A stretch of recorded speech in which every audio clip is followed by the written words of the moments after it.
Hey everybody, Captain B-Nard here with your BHDL1 Week 9 recap. I've also got a couple of blockbuster announcements for you guys as far as future content on the channel goes here.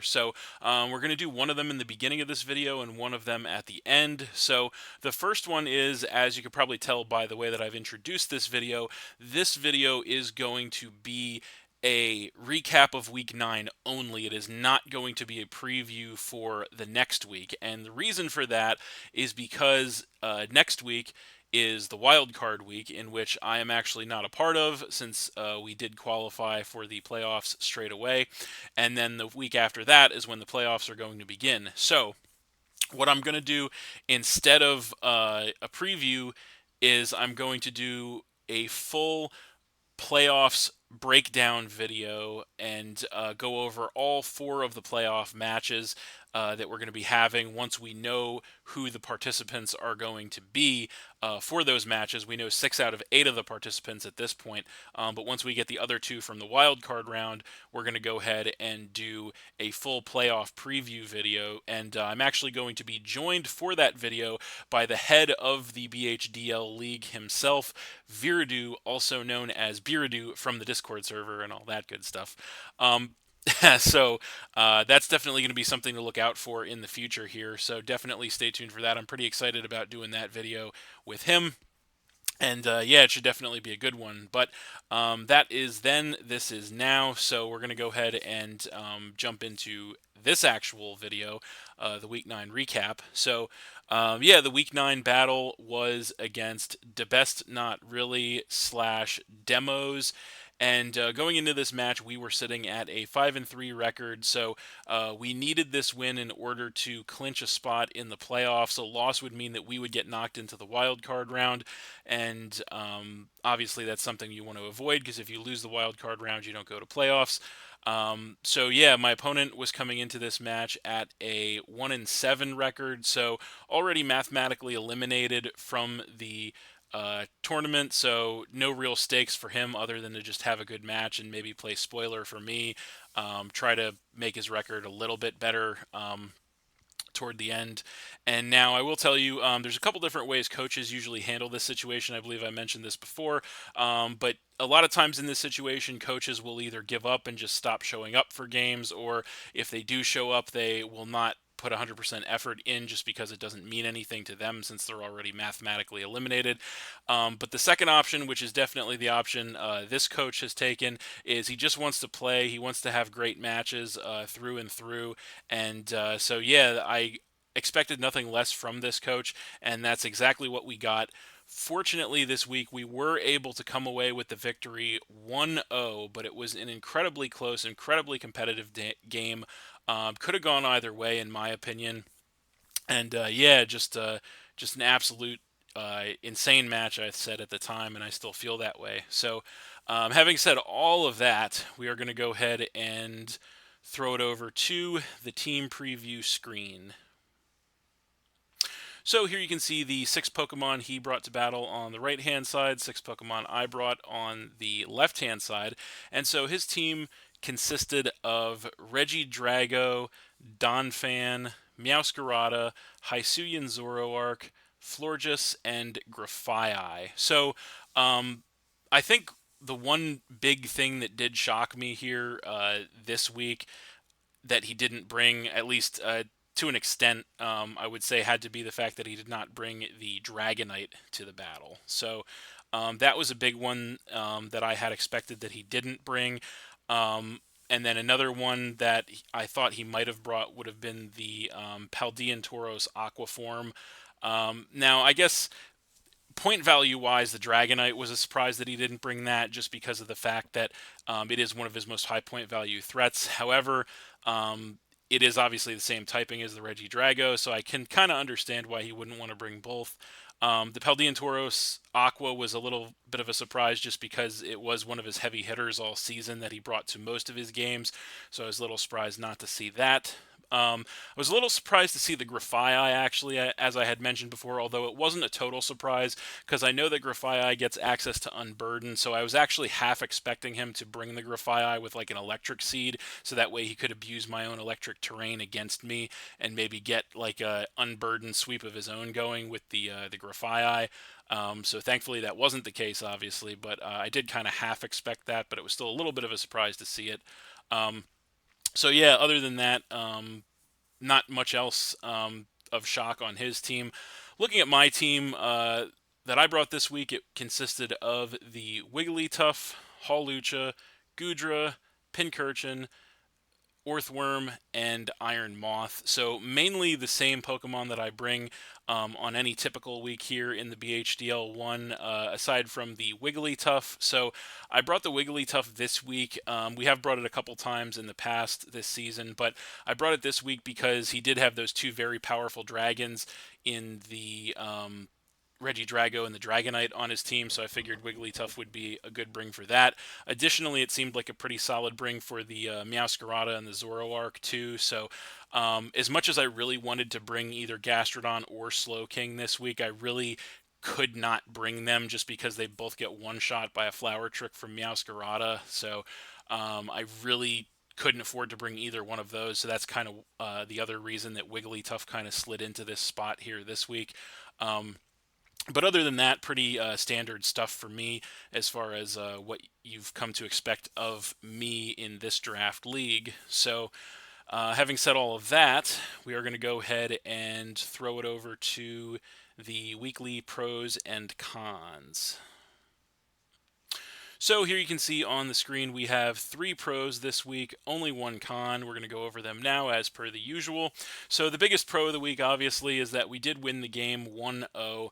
And again, with this victory, not to beat a dead horse, but this victory does clinch our appearance in the playoffs. It locks us into the number 5 seed, actually, in playoffs here. So very happy to get the win with that. And I know I've said this as well before, but playoffs are really the goal for me anytime that I enter a draft league. Well, of course, in addition to providing some great battles, hopefully, some entertaining content, hopefully, and having some fun, hopefully, we want to make playoffs. That's really the big goal for us.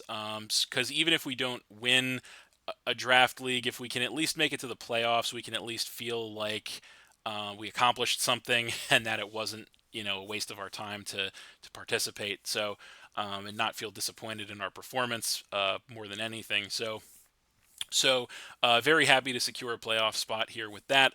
Other pros of the week include the fact that this was actually the closest game that we've had throughout this entire league.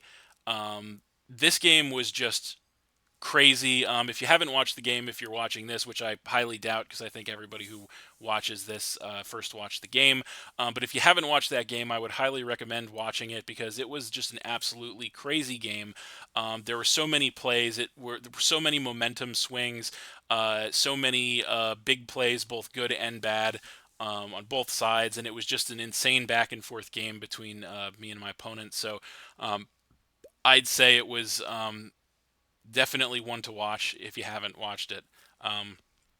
And yeah, it just so happens that it was our last match of the regular season that just so happened to be the closest game that we had all season. But yeah, and the last pro of the week is going to be Lady Luck being on our side for once this week. So there was one specific point in the game that luck played a huge factor, and we're going to talk about that briefly here, and that is the fact that toward the middle to the end of the game, I would say, somewhere around there, probably, definitely in the latter half of the game at some point, we have our Orthworm in against my opponent's Donphan, and so we actually needed to chip the Donphan down. So we go for an Iron Head and actually get a flinch on the Donphan, which is incredible, preventing him from either setting up Stealth Rocks or rapid spinning our hazards away, which I'm sure he was probably trying to do one or the other. So obviously getting the flinch, meaning he couldn't do either of those things, was very important to us,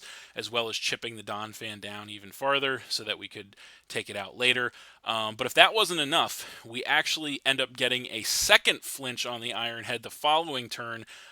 So back-to-back flinches with the Orthworm on the Donphan that prevented the Donphan from either setting up its own hazards or spinning our hazards away, which was just absolutely incredible. That was a huge, huge deal for us in this game because keeping those hazards off the board, if that's what he was trying to do, meant that our Iron Moth would come in safely and take a lot less damage than it otherwise would have. We could switch it in more times and kind of play a little more liberally with the Iron Moth, which definitely ended up helping us out in this one. Or if those flinches prevented him from rapid spinning our hazards away, obviously having that chip damage on his Pokemon when they switch in was a big help for us too. So those back-to-back flinches were absolutely insane for us, and they really definitely had a strong hand in helping us win this one for sure. But yeah, with that being said, we are going to go over the cons of the week, and there is really only one con of the week, I think, in this game, and that is the fact that I do believe that I played this game pretty poorly. So, despite the fact that I won, I do have several instances in this game where I feel like I really kind of screwed up, and it could have easily cost me the game. And so we'll go over those. So the first instance of this was right in the beginning of the game, essentially, where he has the well, at the time I had thought it was Meowscarada, but it actually ended up being the Hisuian Zoroark disguised, or with the illusion ability, obviously.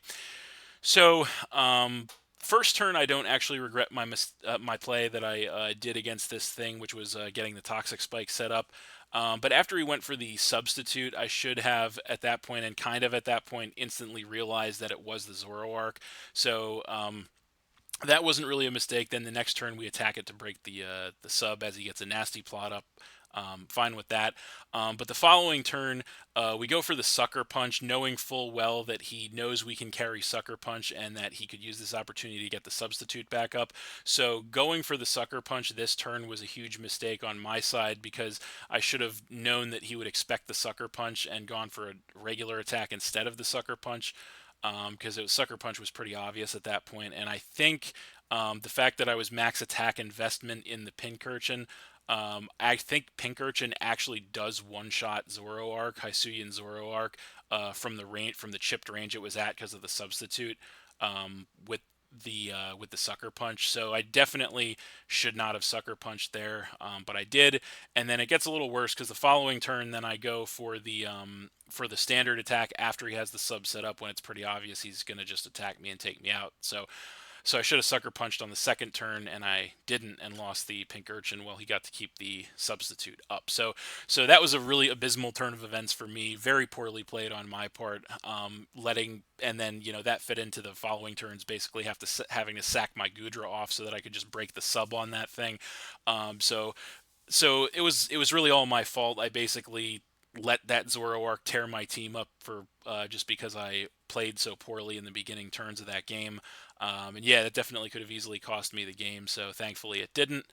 At another point in the game here, another situation that I feel like I kind of played pretty poorly in was a little bit later in the game. We were able to kind of turn the game around with the Hawlucha, Terra Fairy, and we get ourselves in the game with that, taking out, doing some big damage to his Donphan, and then taking out his Grafaiai, and then he comes in with the Regidrago. So he already saw the close combat with the Hawlucha, so it's extremely obvious at this point the Terra is coming. I did even say it at the time that it was very obvious that he was going for the Terra at this point. And so I had a really difficult decision to make because obviously I could go for either Close Combat, Acrobatics, or Terra Blast Fairy. Now I was pretty convinced not to go for Terra Blast Fairy just because it was a 100% guarantee he was Terraing that turn. There was no other reason to bring the Regidrago in than that. So he was obviously going to go for the Terra. Now, I should have, in this situation, predicted that he was going to Terra into something that would resist close combat, just because of the fact that Close combat was the only move he had seen from my set, and he brought the Regidrago in so freely. So going for the close combat was a huge mistake on my side again, and again, it really easily could have cost me the game because he ended up being Terror Ghost, which meant that the close combat did nothing, and then he got to attack with a Giga Impact. Fortunately, Hawlucha, who was at neutral defense, by the way, thanks to the close combat earlier, um, was able to survive a Giga Impact from that thing with in the red with barely any HP. But that was incredible that we were able to survive that. And then take the Regidrago out on the following turn with the move we should have gone for in that situation, which was the Acrobatics. Unfortunately, even though it didn't cost me as big as it could have in that situation, that kind of feeds into what happens on the next turn, which is he comes in with the Meowscarada here, and in that situation, again, the Sucker Punch is super obvious, definitely coming.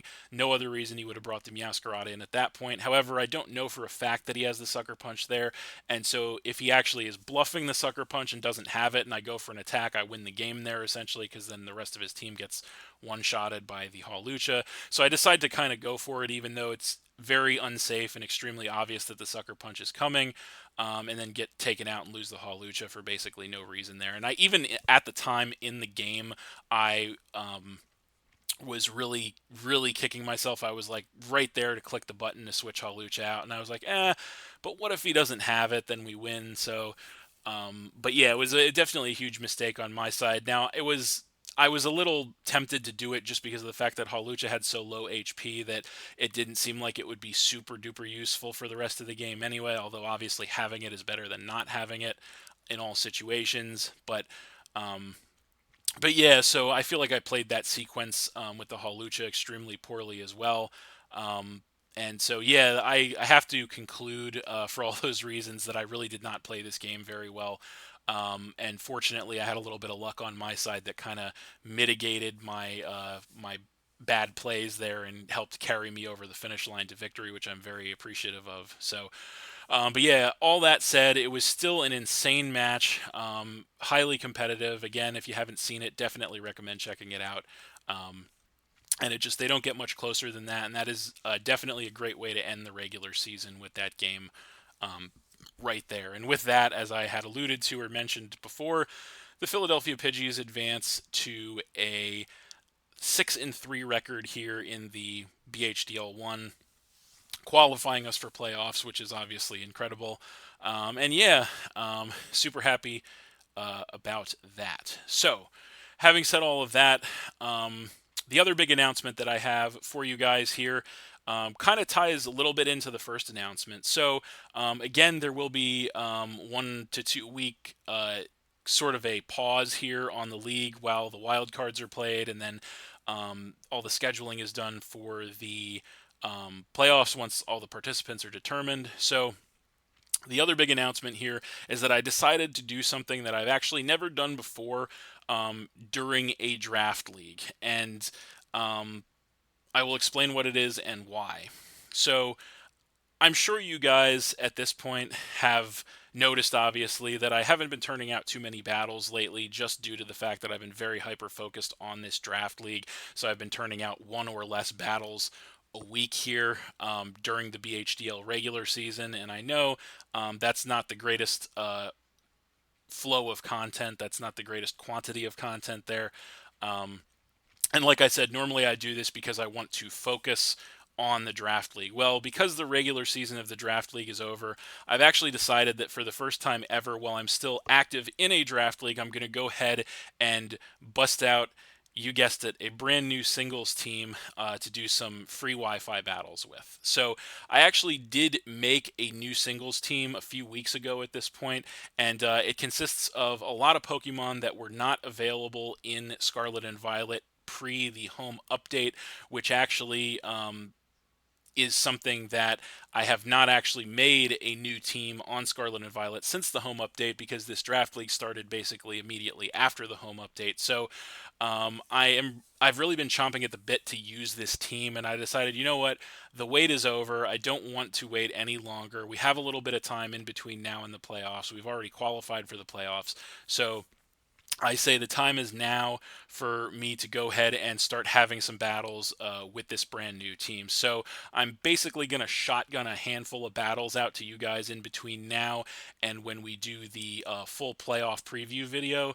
And yeah, just have some fun with it and, pump some more content out to you guys that I know you guys have been wanting. So yeah, that's the other big announcement. So next time we're actually going to go back to some free battles with a brand new team here while we wait for the playoffs to begin. So, but yeah, that's it for this one. Thanks for watching again, everybody. Hope you all enjoyed. Please hit that like button, leave a comment, and/or subscribe if you did enjoy, and stay tuned for more new videos in the future. So that's it, and we'll see you next time.